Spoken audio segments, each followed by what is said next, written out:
We have to definitely keep bear in mind that the seventh phase, the all-important seventh phase, the final phase, as they say, saving the best for the last. The whole list, which is popping on your screen, also the top five. If you take a look at the name, there are none of the graphic plates where you wouldn't find a recognizable face or her name, and this is the beauty of this particular phase, where states like Uttar Pradesh, states like Bihar, and Punjab are actually pulling out all stops in order to select their next minister. Meanwhile, थोड़ी देर पहले मुझे लगता है गोरखपुर में UP के chief minister Yogi Adityanath ने मतदान किया था। उनके साउंड बाइट हमारे पास है। बिल्कुल उन्होंने किया है, जेपी नड्डा ने कर दिया है, अफजाल अंसारी ने कर दिया है,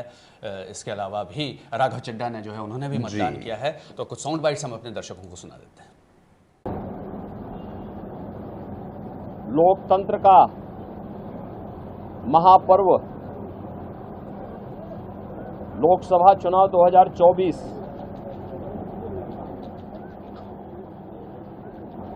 अंतिम चरण का चुनाव आज देश के 8 राज्यों के 57 सीटों पर हो रहा है, जिसमें उत्तर प्रदेश की 13 सीटों पर भी आज पूर्वी उत्तर प्रदेश में मतदान हो रहा है। पिछले 2.5 महीने से अधिक समय से जो देश के अंदर आम जन की आकांक्षाओं को पूरा करने के लिए जनता जनार्दन की जो अपेक्षा थी उसके अनुरूप विभिन्न राजनीतिक दलों ने जनता जनार्दन के सामने अपने अपने मुद्दे रखे, अपनी सरकारों के समय के कार्य और कारनामों को रखे। आज अंतिम चरण में 8 राज्यों के 57 सीटों पर मतदान हो रहा है। उत्तर प्रदेश की भी इन 13 सीटों पर जो हमारी पूर्वी उत्तर प्रदेश में महाराजगंज, गोरखपुर, कुशीनगर, देवरिया, सलेमपुर, बलिया, घोसी, गाजीपुर, वाराणसी, चंदौली, मिर्जापुर, रावड़सगंज, ये सभी सीट्स हैं। इन सब पे इलेक्शन प्रारंभ हो चुका है। मौसम की विपरीत परिस्थितियों के बावजूद भी मतदाताओं ने जो उत्साह दिखाया है, मैं सबसे पहले उन सभी मतदाताओं के प्रति हृदय से आभार व्यक्त करता हूं जिन्होंने लोकतंत्र के प्रति अपनी आस्था को व्यक्त करते हुए भीषण गर्मी में, टेम्परेचर इस समय 50 डिग्री के आसपास जा रहा है, जो संभवतः कई वर्षों के बाद और कई दशकों के बाद इस प्रकार की स्थिति हम सबको देखने को मिल रही है। लेकिन इस सब के बावजूद भी जनता का उत्साह कम नहीं है, बल्कि वह और भी मजबूती के साथ देश के अंदर नई सरकार गठन करने के लिए सरकारों के कार्यों का, कुछ सरकारों के कारनामों का अवलोकन करते हुए आज उसका मूल्यांकन कर रही है और उसके अनुसार मतदान भी कर रही है। हमारा मानना है कि देश के अंदर जो समर्थन प्राप्त हो रहा है उसको ध्यान में रखते हुए हम कह सकते हैं कि 4 जून को जब जनता जनार्दन का फैसला आएगा तो देश के अंदर आत्मनिर्भर और विकसित भारत के लिए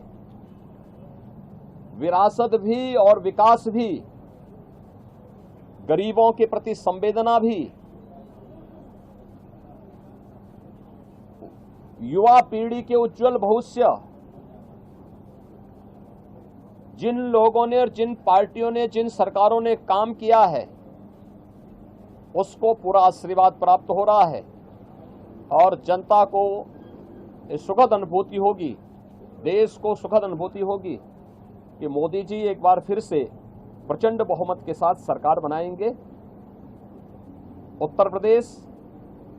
इसमें अपनी भूमिका का निर्वहन करेगा पूरी मजबूती के साथ। 10 वर्ष में बदलते हुए भारत को 7 वर्ष में डबल इंजन सरकार के द्वारा एक नए उत्तर प्रदेश का दर्शन कराया है, जिसमें सुरक्षा और विरासत के साथ साथ विकास के एक नए युग में उत्तर प्रदेश ने प्रवेश किया है। यह एक सुखद अनुभूति उत्तर प्रदेश वासियों के लिए, यहाँ के युवाओं के लिए, यहाँ के किसानों के लिए, यहाँ की बहनों और माताओं के लिए, बेटियों के लिए, व्यापारियों के लिए, समाज के प्रत्येक तबके के लिए सबका साथ और सबके विकास की भावना के साथ मोदी जी के नेतृत्व में जो कार्य हुआ है, मुझे लगता है कि जनता जनार्दन का वह आशीर्वाद मोदी जी को, भारतीय जनता पार्टी को पूरे देश के अंदर प्राप्त हुआ है, हो रहा है। और आज 7वें चरण में भी पूरे देश के अंदर जो उत्साह देखने को मिल रहा है। अभी प्रातःकाल मौसम बहुत सुहावना है।